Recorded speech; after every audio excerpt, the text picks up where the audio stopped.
My name is George Cummings, and I serve as the current Executive Director of Faith in Action East Bay, which is one of 9 federations that makes up PICO California. Welcome to this second episode of our Faith Exchange, which is a series of conversations on belief and belonging. Today, we will be talking about Juneteenth. I'm pleased to welcome my colleagues, Pastor Joy, Minister Payton, and Rev Rob, to this conversation where we will hopefully provide important information about Juneteenth. Juneteenth, which is formally celebrated in our nation on the 19th of June, Monday, is a celebration of African American freedom from slavery, although it is promoted as a celebration of freedom in America. The celebration can be traced back to one day, June 19th, in 1865, when the Union Army arrived in Galveston, Texas, and informed over 200,000 enslaved people that they were free and no longer subject to the coercion or coercive labor that they had been subjected to by their former slave masters. This date came to be known among those slaves in Texas as Juneteenth. That date also, I might point out, is 1.5 years after the Emancipation Proclamation by President Lincoln, which freed the slaves, not in all of the United States, but in those states that had been in rebellion against the nation. Juneteenth became a national holiday in 2021 when President Joe Biden signed a piece of legislation, and that legislation affirmed the celebration. Its formal title is Juneteenth National Independence Day. Of course, in America, we think of April 4th as the celebration of Independence Day. I also want to point out, as we enter into this conversation, that it was almost another 8 months before the 13th Amendment, which abolished slavery in the United States, was passed by the Congress on January 31st, 1865. Now, we will have a conversation about the meaning of Juneteenth in the context of our current lives. But one of the things I wanted to remind us all is that the Declaration of Independence, or the celebration of independence, or the Emancipation Proclamation, or even the declaration by the passing of the 13th Amendment did not necessarily end slavery in America. There's a book that is entitled Slavery by Another Name, because those of us who are African Americans know that very rapidly after 1865, slavery was reoriented. We call it sharecropping, but it was essentially slavery by another name. So today we are going to have a conversation about these matters. I invite my colleagues to respond to the series of questions that were shared with them. The first question is that in light of what Dr. Martin Luther King referred to and what one of our famous poets referred to as a dream deferred, in light of that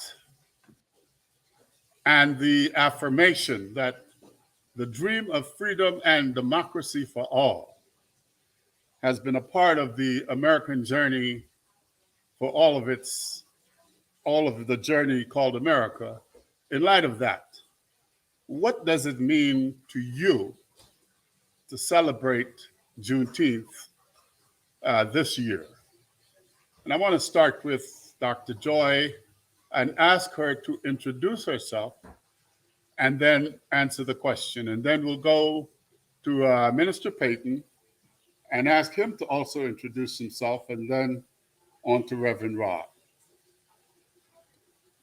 Thank you, Dr. Cummings, and thank you for inviting me to be a part of this this astounding panel. First of all, let me introduce myself. I am the current board chair for PICO California, PICO being the Pacific Institute for Community Organizing, where we do a lot of training for various networks around the state of California in community organizing. I am also the lead pastor of Higher Hope Christian Church in Sacramento.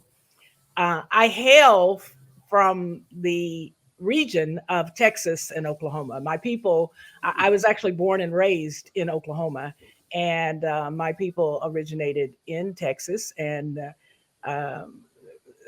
for me, Juneteenth is a long-standing holiday. We in that region of the world always celebrated Juneteenth, and it was some 2.5 years after the Emancipation Proclamation that we up in Oklahoma heard about it.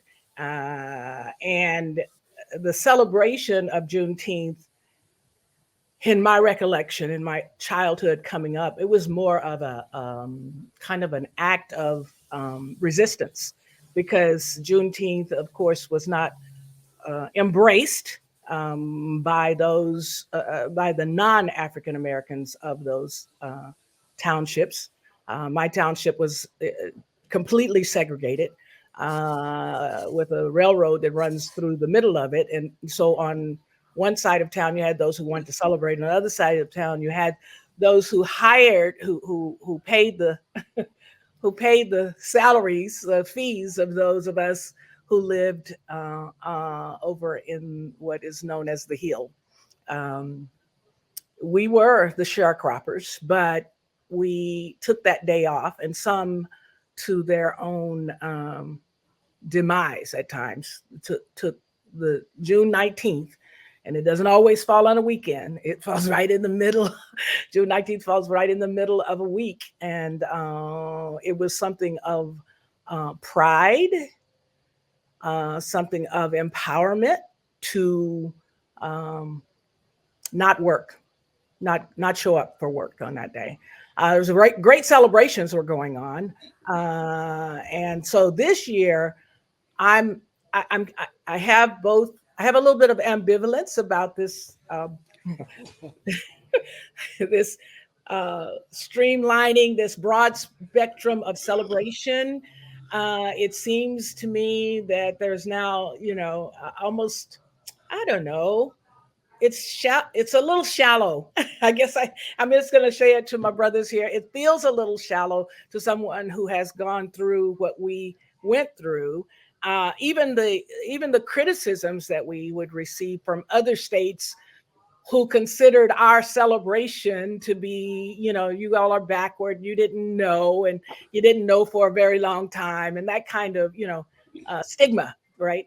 But yet there were some big and mighty celebrations. And as I recall, being a child coming up in that time, that was the day of the year that all of the towns seemed to have, not just our town, but the neighboring towns too, seemed to have a sense of accomplishment, a sense of achievement, a sense of pride in the elders of the African American community. So, I mean, I'm wanting us to have that, but we're kind of, it has kind of been diluted, I guess I'll say. I'm glad to hear and see that it's recognized that many of us did not know for quite some time.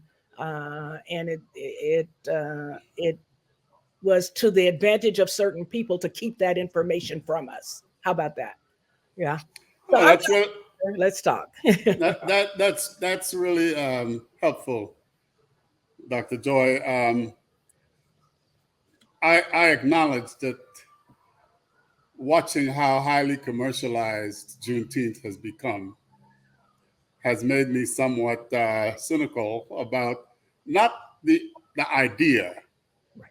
not the reality that that occurred, but what it has become has, as you said, diluted its significance. So I quite concur with you. Minister Payton, what are your thoughts I in this third regard? that. I absolutely third that notion. Even now, I sit with it with a little bit of tension, right? Um, Not because I don't love the holiday and what it stands for. And for me, what Juneteenth represents is endurance, right? The celebration that what our ancestors prayed for and paved for, they paved the way for their freedom through their resistance, whether it was through their nonviolent resistance or through, some of the slave rebellions and stuff that we saw, right? But every step of the way they resisted by declaring their humanity, by believing in a God that, as my mentor, Dr. Cummings says, that, that all God's children, God's shoes, right? So it is a celebration of that legacy and the shoulders by which I am uplifted by. And yet still, it feels strange that it's a federal holiday in a country that still does not treat Black folks equitably. Almost seemed like it was when you look at the time when it became recognized. We were in the midst of protesting for more stricter police reform and police accountability and things like that. Instead, we get the holiday that you all have recognized and have been celebrating for generations. Now we'll celebrate it too. Yay, everybody. And we're like, we didn't need that from you, right? That's not what we're asking for. And so for me, I sit with that tension of now loving this holiday and loving my people with the recognition that the United States is usurping as it does, right? And trying to turn it into perhaps something that may be unrecognizable for for generations to come. And it's going to be even more upon us in this generation and my generation to stand in the gap and maintain these true traditions and make sure that authentic history is celebrated and not over commercialized, right? With Juneteenth Target sales and things like that, right? Because that's what becomes at jeopardy. And as we see now, what's happening in the schooling systems in Florida and the South and other places, there's no shame in changing a narrative of history. There's no shame, and so we have to stand in honor and reverence of our ancestors and our communities that have been celebrating Juneteenth for centuries, right? To make sure that it doesn't become diluted, as you're saying, Dr. Cummings and Pastor Joy. So that's what it means for me to celebrate Juneteenth. It means to stand in that tension and yet still declare that I am, because my community is, right? The concept of Ubuntu, because my ancestors were, right? And live in that.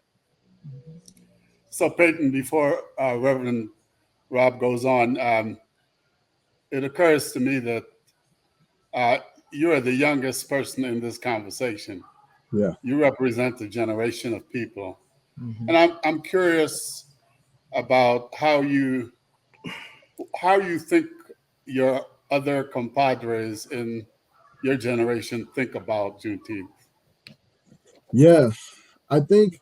Well, the circles I run in, we're all politically motivated and well educated, and in many different ways, whether it's book smart or street smart. So my circles may not be representative of the masses, uh, but absolutely, for us, we hold these kinds of conversations about what this means, right?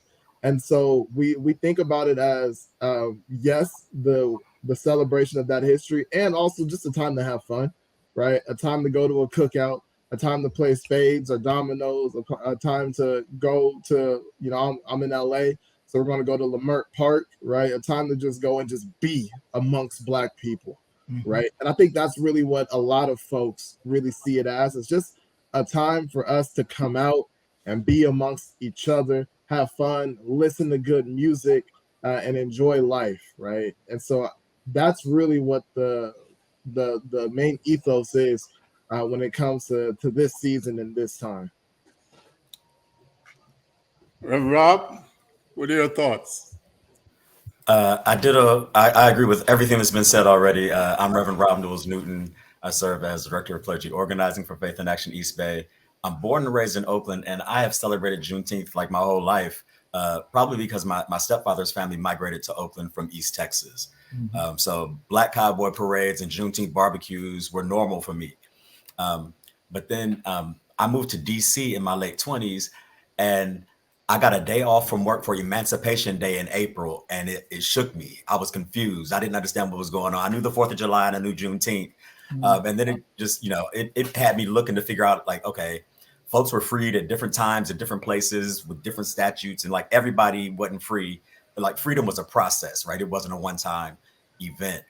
As far as celebrating goes, the 4th of July was all about fireworks, and Juneteenth for me has always been about family and community, right? Because the 4th of July wasn't ours. I think about Frederick Douglass asking that room full of white folks, what to the American slave is your 4th of July? Exactly. And so I've always thought of Juneteenth as the original for us, by us holiday. And then listening to you in your introduction, the idea that when it becomes a national holiday, now it's called the National Independence Day. I'm like, we can't have nothing. They always take our stuff. Like white people and corporations always want to take our stuff. We know it's good. And so I'm a celebrate, but I'm probably not going to go to the festivals because they've been corporatized so much. And there's white folks selling cupcakes at the Juneteenth festival. I'm like, I'm used to brothers on African drums, folks over here playing dominoes and cards and backgammon, kids playing together. Like we have a Black Joy parade in Oakland now. Like that was the original Black Joy festival. Yeah. We always had these events where the entire Black community would come together and just be happy. And so that's my celebration of Juneteenth. I can't do the corporatized version. Yeah, I hear you, Reverend Rob. And don't forget Bidwest. When you mentioned backgammon, got to have some Bidwest playing somewhere in the midst of it. But the idea that you have articulated, that for us now, perhaps the important theme is family and community. And perhaps that's connected to what Pastor Joy said about the fact that in the community she grew up in, Juneteenth was always a celebration for the community. And perhaps that's what it's about today, as we think about it. When you think about the fact that, to put it plainly, Minister Payton mentioned it, we are living in a time where I would say there's a crisis of freedom and there's a crisis of democracy. So indeed, this year, in a very special way, Frederick Douglass's question seems even more pertinent as we prepare to go to July 4th. What really does that mean for us in America? Particularly in a context where even Juneteenth has become, I'm amazed at the amount of concerts and festivals that I see being publicized as Juneteenth events. and I'm not going to any of them. But I think what I really want to know is what is the urgency of this moment in relationship to the fact that freedom and democracy are under attack in this America that says they're committed to these ideals. Pastor Joy, what do you think? Yeah, I thank you again. I am going to attend some of the festivals, and here's my reason. Here's how that my attendance and my deliberation responds to that query, that question, and that is this: for the times of my life, my childhood, Juneteenth and the festivals, the gathering, there would oftentimes be storytelling. Yeah. And there was preaching even, you know, I mean, and so, but now that we're under this attack of changing or erasing our history, I'm going to the festivals hoping that this will become a forum for Black people to continue the telling of the story, the true story, because I mean it gets watered down, it gets twisted, it gets borrowed and changed in so many ways.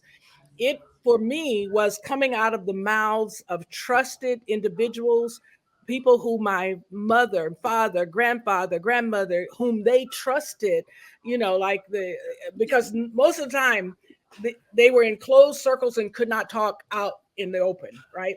I mean, you could, but you'd run the risk of, you know, being in trouble. So those platforms that I recall from my childhood were the place of storytelling, and I felt like it was all true, right? They would tell the history sort of the families that had been there before me, right? In fact, my grandmother was a griot of the little town. I mean, the town is teensy. Come on, it's almost gone since we've left. But she knew every family because she delivered the babies, right? And she would say, and so's brother went away to war, and then he came back and he brought with him sister so, you know. So she'd recite, she and others, not just her. They would recite the history of that town. How did that town come to be? How did these families come to be planted here? And since we did not have a written history, the Juneteenth was the reciting of that. Now, I'm not saying we all have to go back to that, but I do think we need to guard and protect any place that our true stories can be told, and we ought to record them, right? Yeah. Because you're absolutely right, brother, Dr. Cummings. Both our family, our community, our democracy is under attack. We don't know where it's going to be. So every place that we can be a reservoir of telling the truth of the truth and the history of our people, and the truth and the history of our faith. Because you know, let's just be true.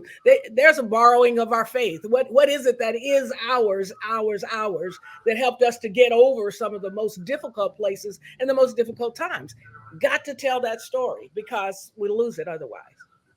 Yeah, Dr. Joy, thank you for reminding us of the power of those places where we were able to tell our stories and to share it with each other. I think I recall that in a lot of the families that I grew up around in New York, they didn't know anything about that history. And when I asked them, they said, well, our people didn't want to talk about that time. They didn't want to talk about what had happened in that period of time. And I'm also remembering that that one of the challenges of maintaining the kind of faith that our ancestors had, a part of that has to do with telling these powerful stories of how we got over. Mm-hmm. So I appreciate your lifting up the importance of the story and of the importance of our faith. May I just say one thing to that? Yes. Because I recognize that my grandmother did not want to tell those stories because it's so tragic and so painful. However, if Juneteenth for us becomes the place that the placeholder that says this is where we tell our true story, and this is a safe place, come on in here and tell it, because the reason they didn't tell it is it wasn't safe, and it was too tragic. But if we save nothing else from the old way, let's save that and move from the commercialism that's coming aboard. Amen. Amen. Amen. Reverend Rob, I want to jump to you right now because I know Reverend Rob's stepdad, Malcolm, is from down around Galveston, and Malcolm knows everything, Pastor Joy, about the little town that they grew up in. He knows everything about the little cemetery that the family had and that little church that they built. The family built a little church down in the woods, and he tells the story very well. So Reverend Rob grew up around this kind of stuff. So Reverend Rob, talk to us about what would be significant for you about Juneteenth that would be important for us to continue. Well, I think, I'll echo what Dr. Joy was saying about telling the stories, right? My family, we have recordings that were originally on VHS and they got transferred to DVD of my cousin interviewing my grandfather on the property in Texas, right? During the pandemic, and Rev, you know this because you attended, we had a family Zoom, which I thought was corny at the time. I'm like, why are we doing this family Zoom with these people?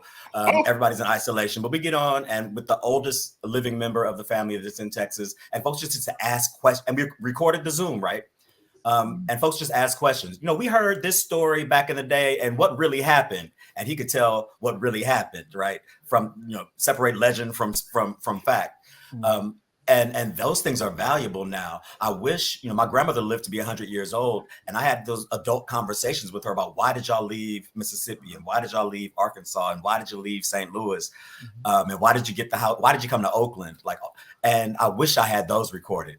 My hope and prayer is that younger folks, in particular, who are celebrating Juneteenth, get the opportunity to have conversations with their elders and use technology to keep that stuff. You don't have to go someplace and record your story for everybody in posterity, but you need that for your family. You need that for people that are coming up to understand why some decisions were made. And you're right. A lot of our elders didn't want to talk about any of that stuff. They were ashamed, embarrassed, whatever. There are all kinds of stuff that was going on. But I think at a certain age, they start letting stuff go if you give them the space. Yeah. And so if Juneteenth can be that space where we look to our elders for leadership and guidance and respect our elders and make that, family and community, how we got over, how we got here. I think that's what's important about the holiday for me. The barbecue, the Texas Links and the Good Texas Barbecue is all great. But that comes from folks with long years of experience, right? And so sitting by the barbecue grill, listening to folks talk, all of that stuff is important. Just being around the folks. You don't have to interview anybody to get the information. You just got to hang around a little bit. And Juneteenth gives us that opportunity. Mr. Payton, your thoughts? Yeah, I mean, again, I would third that. And looking at from my generational standpoint, it feels like we are at that point where it's just too far back to reach to my great grandparents, my great great grandparents. But for example, Reverend Rob, has that relationship, right? And also recognizing that my children and my grandchildren, they're going to be multiple generations removed from these folks.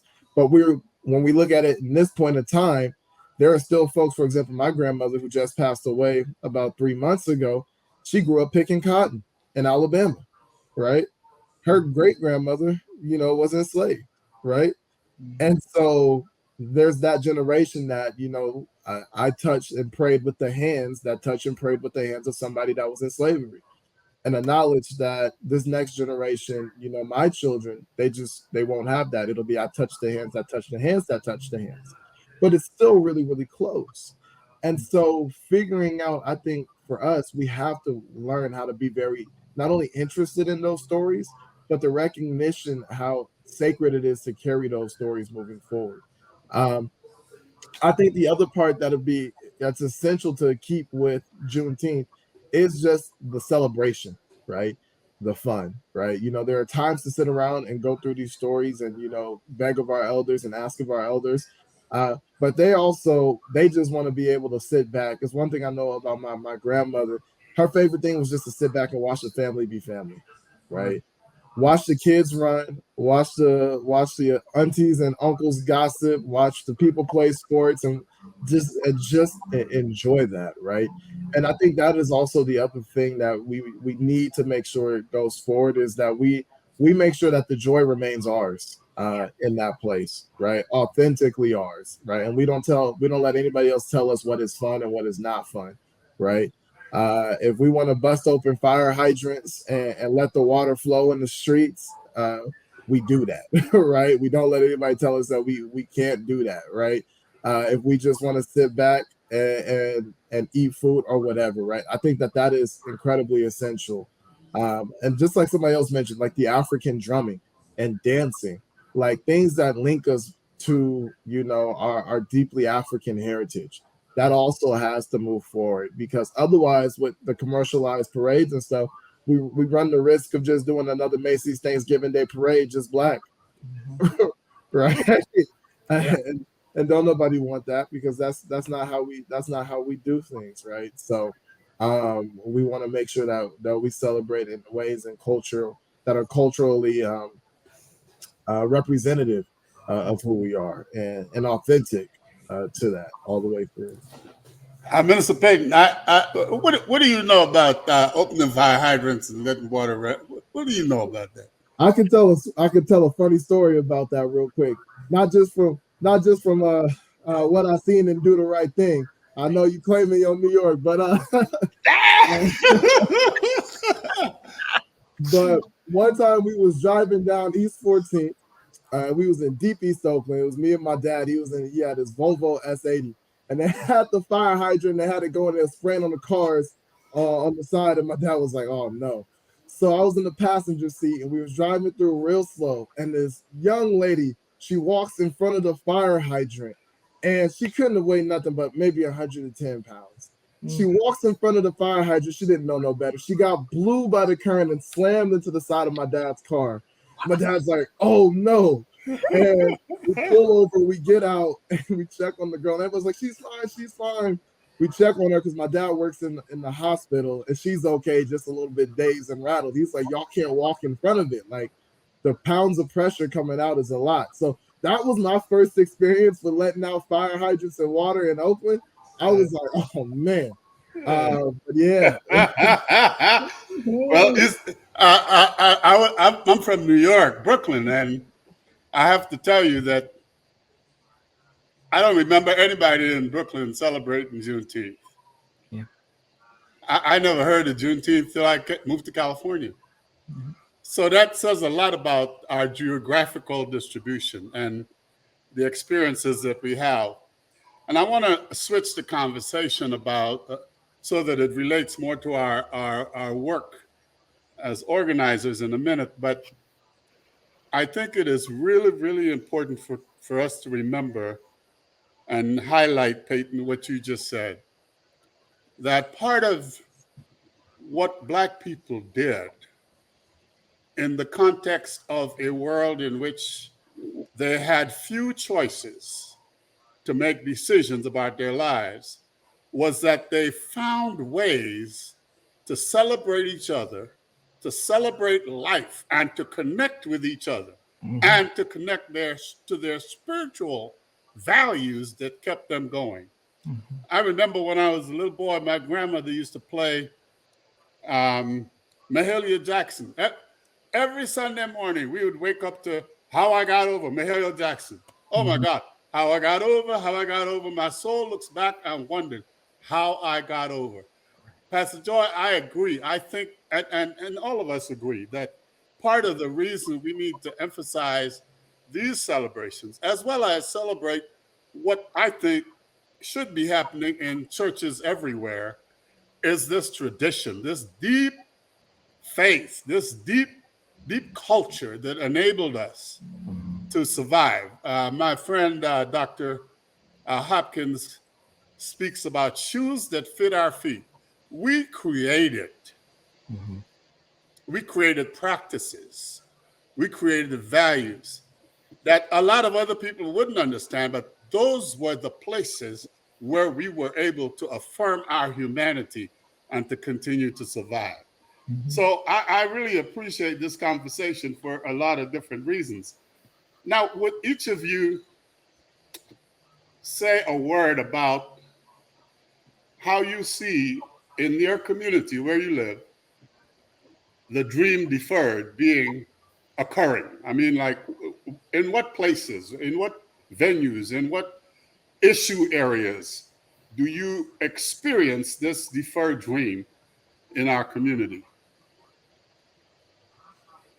I'm going to ask one of the brothers to go ahead while I muse over this one. Go right ahead, Rev Rob.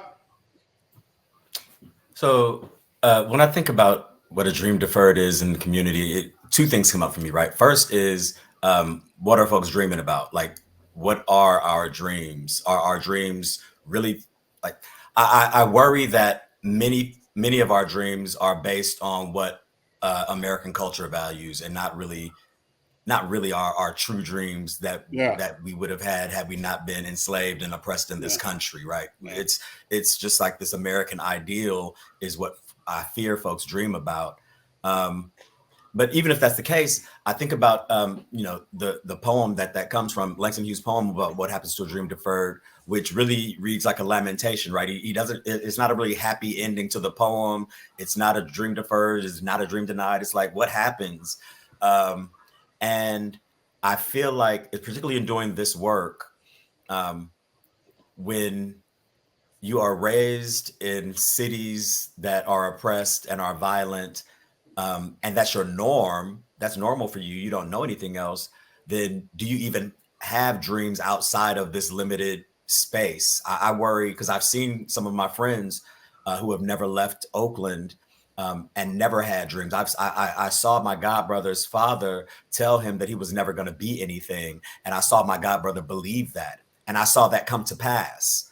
And so that worries me about this dream deferred thing. First, we got to check our dreams. But second, it's like if you wait too long, if you don't act on these dreams, then I think they do kind of disappear and dissipate, and like you don't even have those dreams anymore. As a little kid, you might dream to be the president, you might dream to be a doctor or a lawyer, and then society beats stuff out of you as you grow, and by the time you're a teenager, you don't have those dreams anymore. I dreamed that I'm going to live to be 25 years old is what I was dreaming at 16 years old. And so I worry that our environment presses some of those dreams out of us. And so the work that we do as organizers, trying to make systemic change, is really important because you can't be what you can't see. And so we've got to show our communities that that's not the norm. You don't have to live like this. Like there is something better. There is something worth dreaming. And there's a way to make those dreams come true. Minister Payton? Yeah, when I first heard this question, I think I'll piggyback off of what Reverend Rob was talking about, because he lifted up some very significant vignettes of what that looks like in contemporary times. My mind also goes back to the past of the deferring of those dreams, right? And I think one of the things we don't focus on enough when people talk about reparations, and they think just from the period that we were literally living in slavery and physical bondage with that, but we don't talk about the way that the deferring of dreams happened with lynchings, right? With bombings of churches and homes and businesses, and with redlining, right? We don't talk about the financial cost of that. If a church house is bombed, right, that was a schoolhouse also. That was a place that people could pull money and resources. That was a place that literally people put in resources and sweat equity to build. If a family member is lynched, if it's the man of the house who was working and was the breadwinner, what does that mean for the woman and the children that were now there? How are they now going to survive, right? If they're forced to leave from Jackson, Mississippi and go to Oakland, California, right? Their family lands in their home. They go from being landowners to now renting, right? And being in subsidized housing and now being in a place of perpetual debt. What happened to the brothers and sisters that moved from the South to Detroit and other places in the Midwest and thought that they were paying a mortgage, but it turned out there were really predatory loan processes and that all of the money they were paying in didn't amount to anything and they did not own their home after 30 plus years, right? That is a dream deferred that we are still living in for the financial repercussions of that. And you don't have to go back to 1619, 1865 to see that that stuff was happening well into the 1900s, 1950s, 1960s, 1970s, right? So when you defer those dreams in that respect, we talk about wealth gap, like the, one of the number one ways for wealth to earn wealth in America is land ownership and property ownership. So when I talk about all of the families that had their homes bombed, literally with no insurance, right, because they couldn't get the white insurance or whatever, right? What does that mean for that family financially? They're starting over from complete scratch. And what does that mean for their children that had dreams of going to college? Guess what? They can't because they have to stay home and work and rebuild or maybe move to another city, right? And nobody talks about the realities of what happens after a lynching, a bombing, or other things like that, right? We just talk about the trauma of losing somebody and the scar of watching that happen and knowing that, oh, this could happen to any person. And there's also the realities, of what that means for that family, right? There are two great migrations for African Americans where everybody got on the same accord. We didn't have a meeting and sit down and say millions of us are just going to leave the South and we're doing it on this day at this time.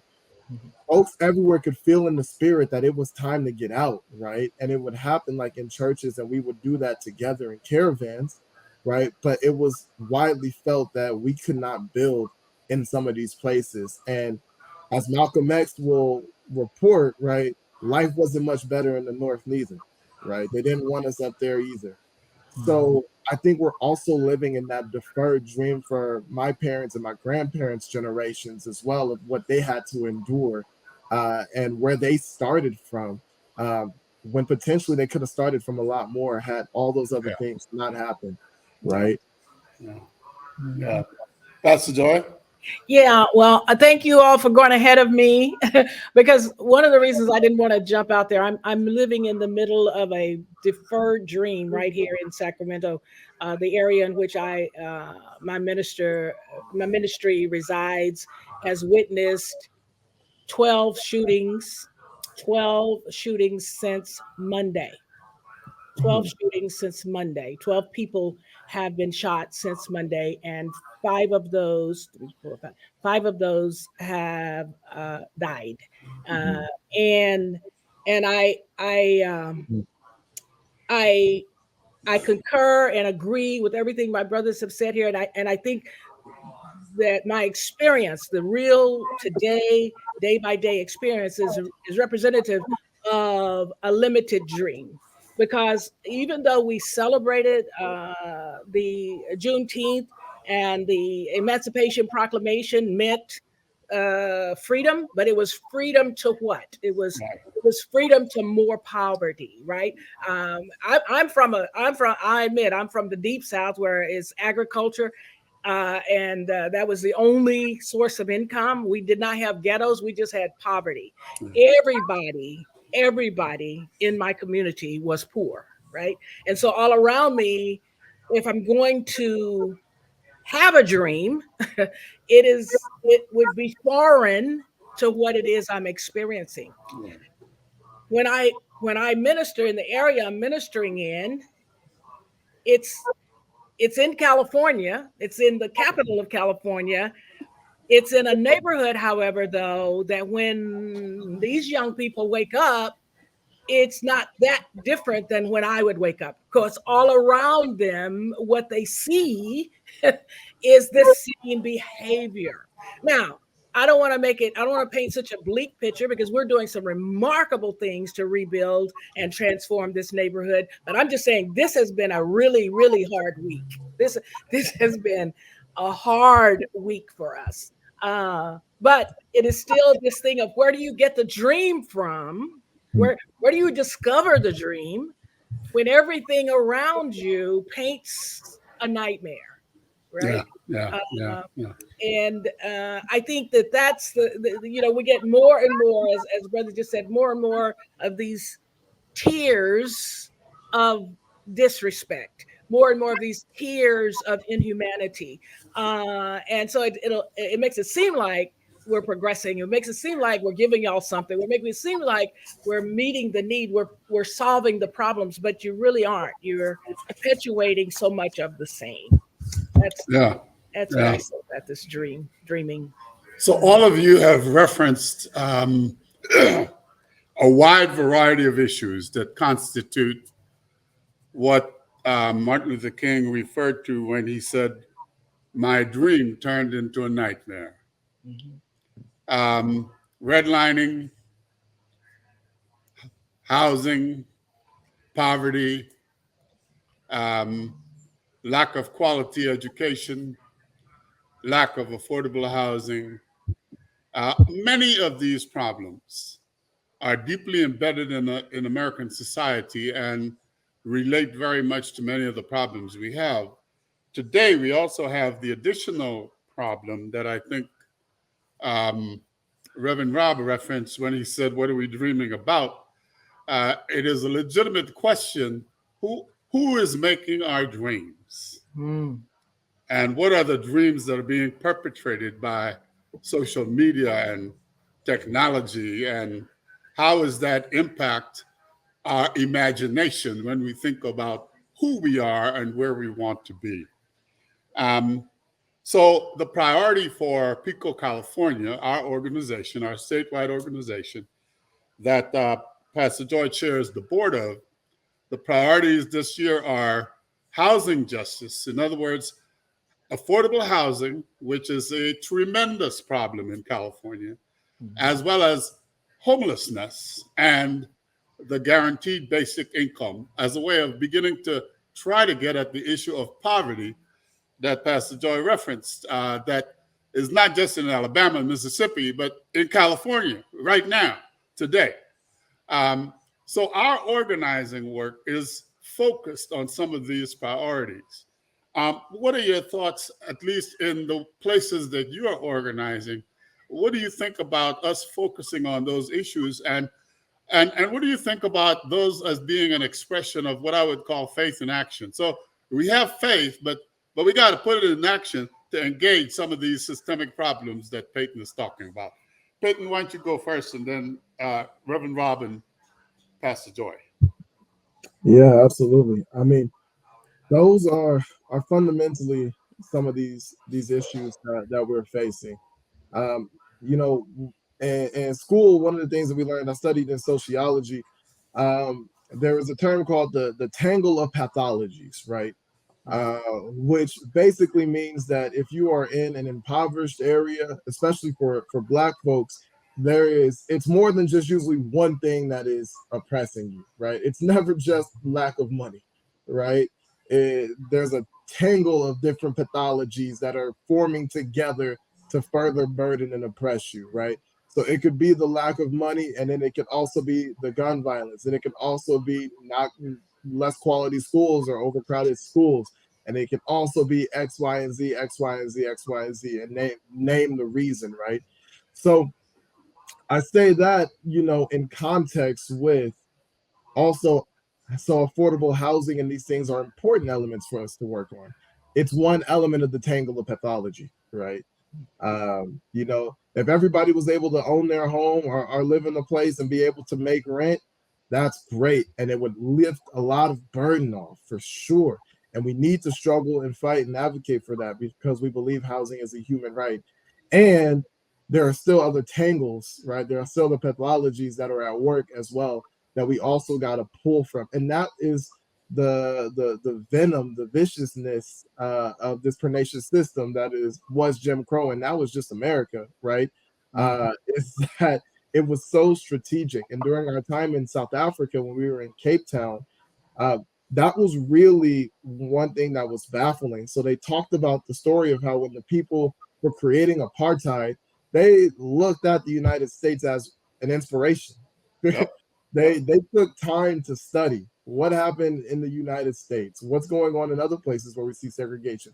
And they created their version of a perfect caste system and a perfect segregated society based off of what the United States was doing, right?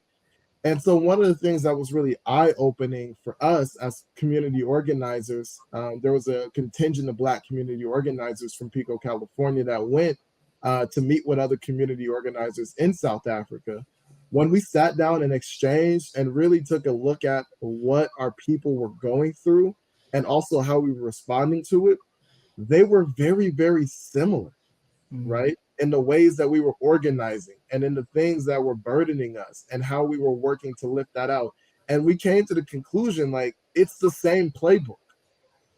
What they did in South Africa and are still trying to do is the same playbook that is happening here in the United States with a couple little tweaks. And so we must evaluate that playbook in totality, right? And know the works that the wicked are using against us in order to counteract that, right? And certainly land ownership, housing, and homelessness is one element of oppression, one tool that is very powerful and potent use to keep people divided and scrambling, because if they can't have that base, then they'll never be able to build up into some of the other things, right? If you don't know where you're going to lay your head, right, you'll always be distracted and you won't have as much time to advocate for other things, like that. So that's my response for that.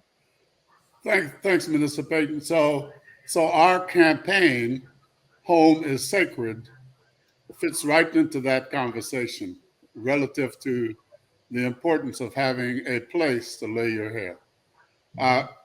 Reverend Rob, your thoughts? So, I come to this work after spending 10, 15 years working in HIV advocacy and prevention and treatment services. And, we in the HIV world and in healthcare in general, we talk about the social determinants of health, right? There are these societal issues that can affect whether you have good health or bad health. And one of the social determinants of health that we always talked about in working with folks living with HIV is stable housing. And HUD puts in extra money for people living with HIV to have stable housing, but homelessness and housing insecurity remains an issue everywhere.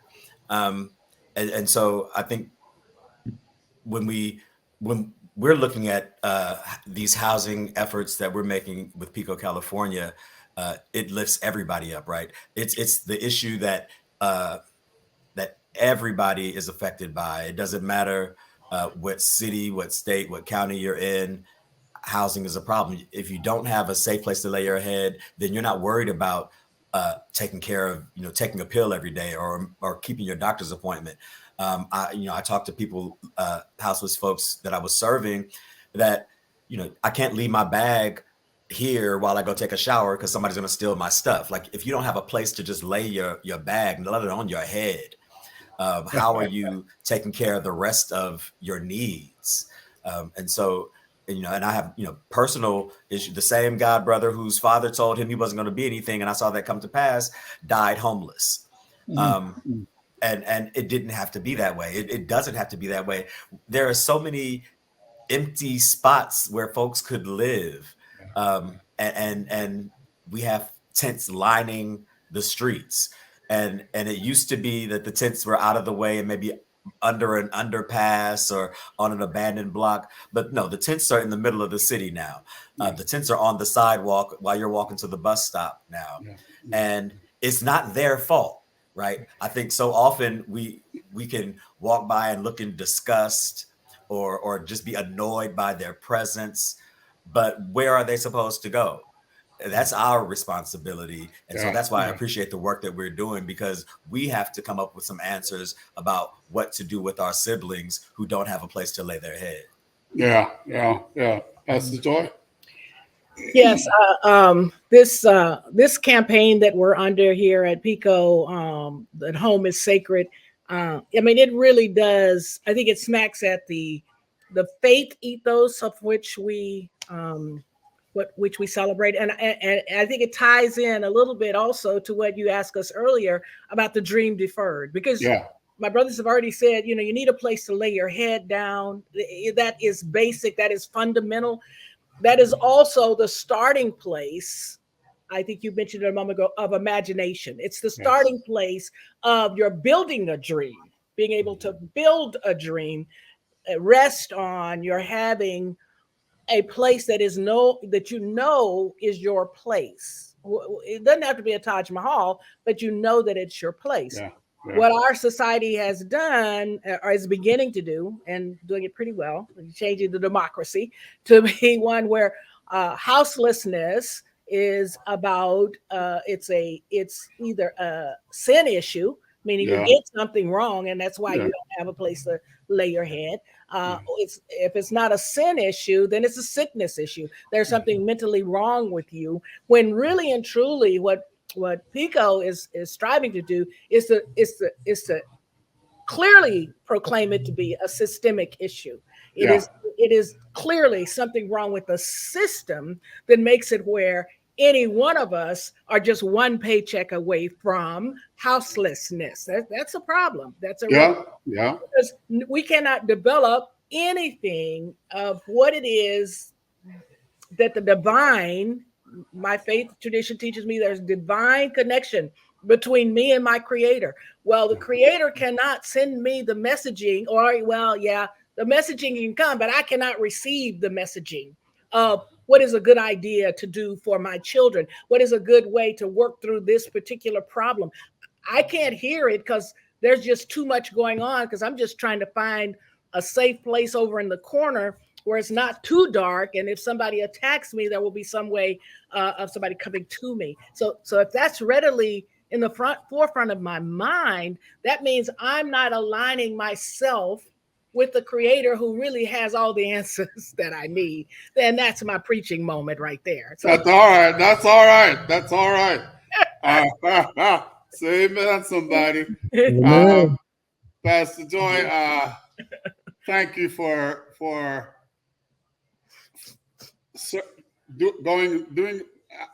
closing the circle. So we've got about 8 more minutes. We're not limited to 1 o'clock, but we've got about 8 more minutes. It seems to me that we concur that a part of what our commitment to a network that is engaging systemic problems and identifying what we call North Star issues that would really address many of the root causes of the problems we are facing in our communities, that much of our commitment to that comes out of our own faith and cultural traditions that inform us that we have a responsibility for each other. We have a responsibility for each. This forum is called Faith and Belonging because it suggests that all of us, Black or white or yellow or brown or red, all of us have a responsibility to our neighbors and for our neighbors. And those are some of the values that come out of our faith. Now, in that respect, and in respect to the conversation we've been having, I'd like to give each of you a couple of minutes to kind of make some closing remarks about this topic, particularly as it connects Juneteenth to our strategic organizing in order to bring about the kind of changes that we want. I'm going to ask Reverend Rob to lead off, and then Pastor Joy, and then Payton will end it, and then I'll summarize. Something Pastor Joy just said reminded me, like, how do you dream if you don't have a place to sleep? Yeah, right? That's the work we're doing. And in connecting my faith to this work, I really think about the scripture in Isaiah that Jesus quotes in Luke that talks about he was sent to bring good news to the oppressed, to bind up the brokenhearted, to proclaim liberty to the captives, and to release the prisoners. And that's the work that I feel like we're called to do, right? We're going to make sure that folks have what they need. I think Juneteenth is a reminder, though, that we can't depend on folks to just give us what's rightfully ours. we have to be proactive in our own liberation, and freedom ain't free. We have to work hard for it, and we have to bring other folks with us when we get there, right? Free people, free people. We have to be those people that are both first freeing ourselves, and part of that is freeing our minds from what we've been taught in some of this poor education system that most of us have gone through. We have to free our minds so that we can then open up our minds to the possibilities of what we can and can't do here, and then bring our communities along. Like I worry that too many of our dreams are about securing the bag rather than making our communities stronger and happier and healthier places to raise our kids. And so I hope that Juneteenth is an opportunity for us to like recenter ourselves. If we have to recenter ourselves every year, that's fine. But I hope that it's an opportunity for us to do that so that we can then move forward and really get free. Thanks, Reverend Rob. My turn. Yes, Pastor Joy. Well, I would like to restate something that I mentioned earlier, and that is that Juneteenth for me coming up, it was celebrating it for me and my family. It was an act of resistance, and I think we still have the opportunity to continue to resist. And what we're resisting, though, what we're resisting now is the draw toward individualism and isolationism. That is part of this colonized mind, and I thank Reverend Rob for lifting that up a few moments ago. In that we must bring someone along. So any celebration that we're engaging in that does not involve community, it is a waste of time. You know. And when I say that, I'm saying even the marching down the street with me just holding my own my flagpole. If I'm not connected with the people to my left and to my right, and I'm not, because the Bible clearly tells us about our one another's, we've got to care about one another. And so if we do nothing else except build community and make sure we're including others along with us, let me just say this. A few moments ago, we were talking about who would be the storytellers of the children of our children. Well, right here on in this gathering, we have a pipeline, generational pipeline, right here, right here. We got a generational pipeline. As long as we don't start excluding one another, as long as we continue to include whatever the age, whatever the gender, whatever the faith is in our community gatherings, then we are building that kind of beloved community, and we're including people and not looking for ways to exclude.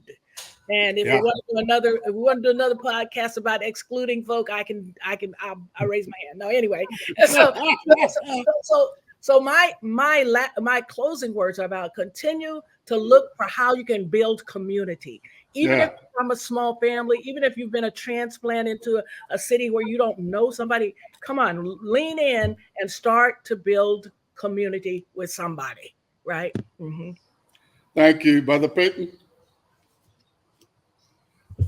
Yeah. So for me, I think back to another experience when we had in South Africa. We were in a room with the organizers from the United States and the organizers from South Africa, and we got to the point of what does freedom really look like. And somebody lamented that they really don't even know what freedom really is.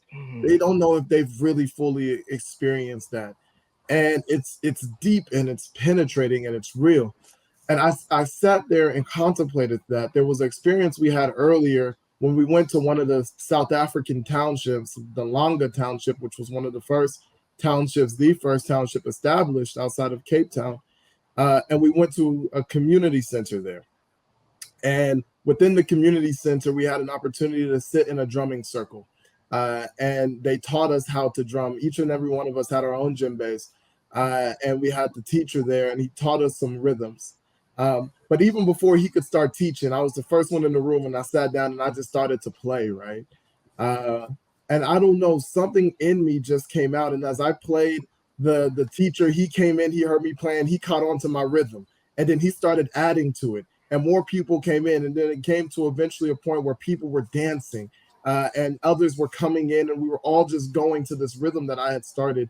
And I had just could watch as all of the folks from Cape Town and other folks that were in the community said were just dancing and being free. And I'm like, wow, I felt something in my spirit in that moment. And so for me, what I equate freedom to is that feeling that I felt while I was drumming, right? And making sure that my children and the lives that I'm touched with and touching today are able to feel that same feeling that I felt for whatever it is for them that I felt while I was drumming, to be able to experience that in every single space without having the door of American society slammed in their face. That is what true liberation looks like to me.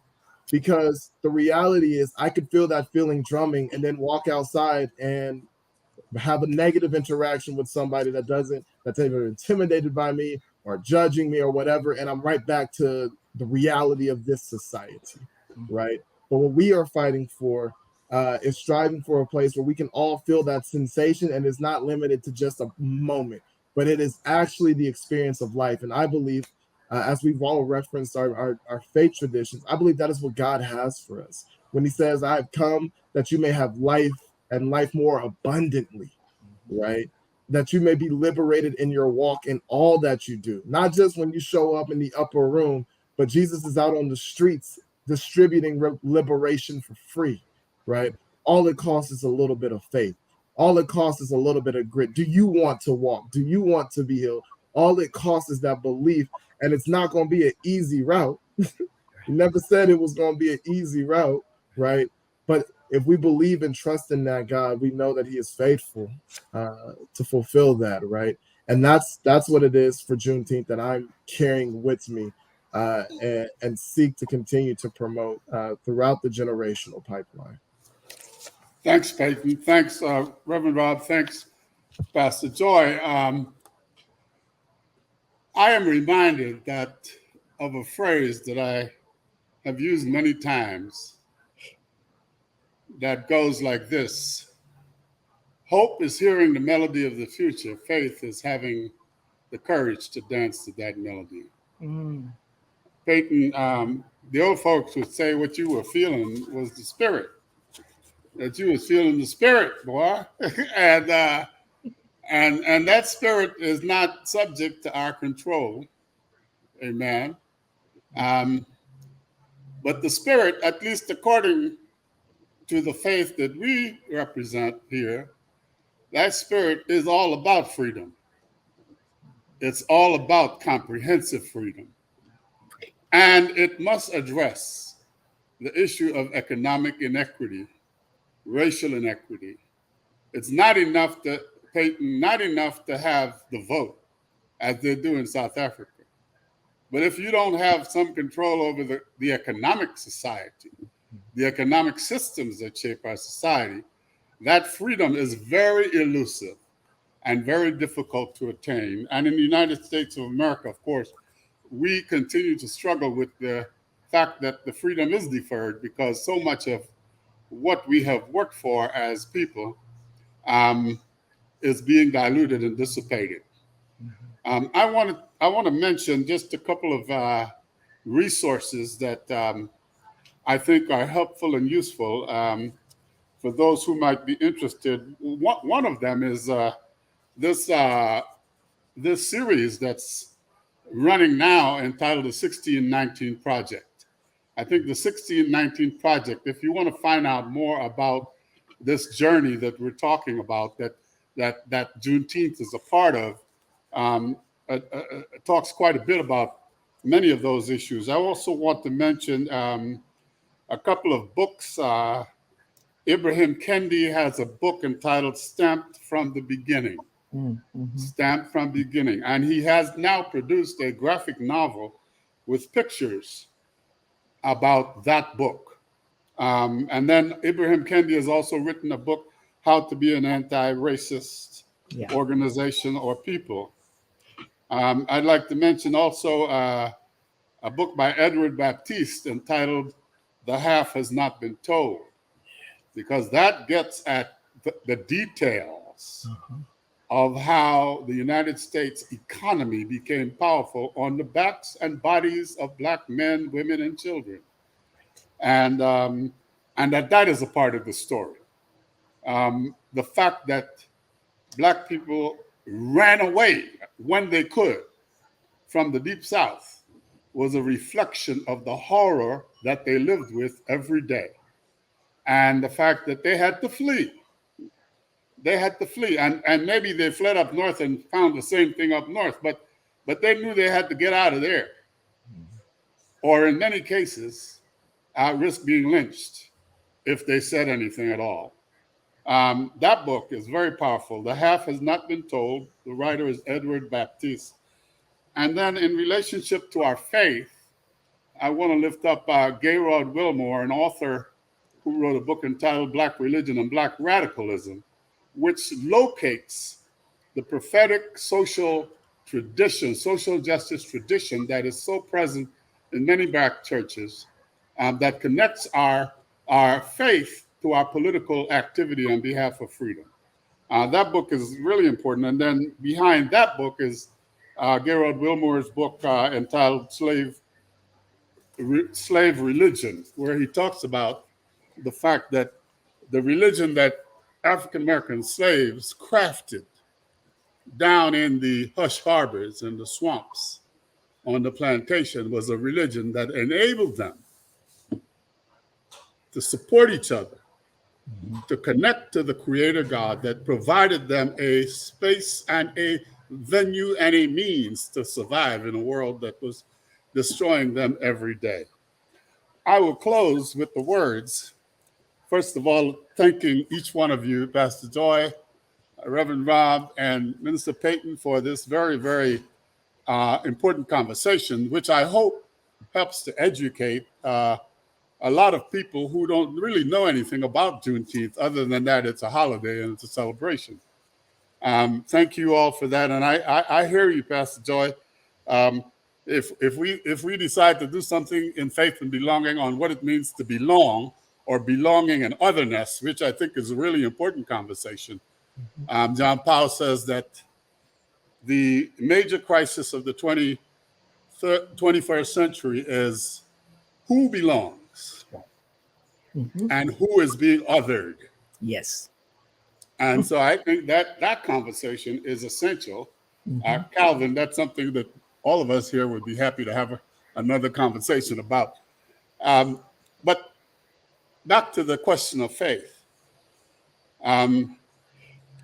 The author of the Negro National Anthem, it was called the Negro National Anthem. We call it the Black National Anthem. In the middle of that incredible song says, God of our weary years, God of our silent tears, thou who hast brought us thus far along the way, thou who hast by thy might led us to the light, keep us forever in this path, we pray. Freedom, justice, these United States is a project that is under construction. And one, if Juneteenth says anything, one that Black people have been at the center of from the very beginning. In fact, Black people have been the ones who have fought hardest for the dream of freedom and democracy. And we are deeply grateful to be in relationship with others in the PICO California statewide network as we work together to address these issues. Thank you all for listening to us, four preachers who have a lot of words, but we hope that we have shared something important today. Thank you all very much.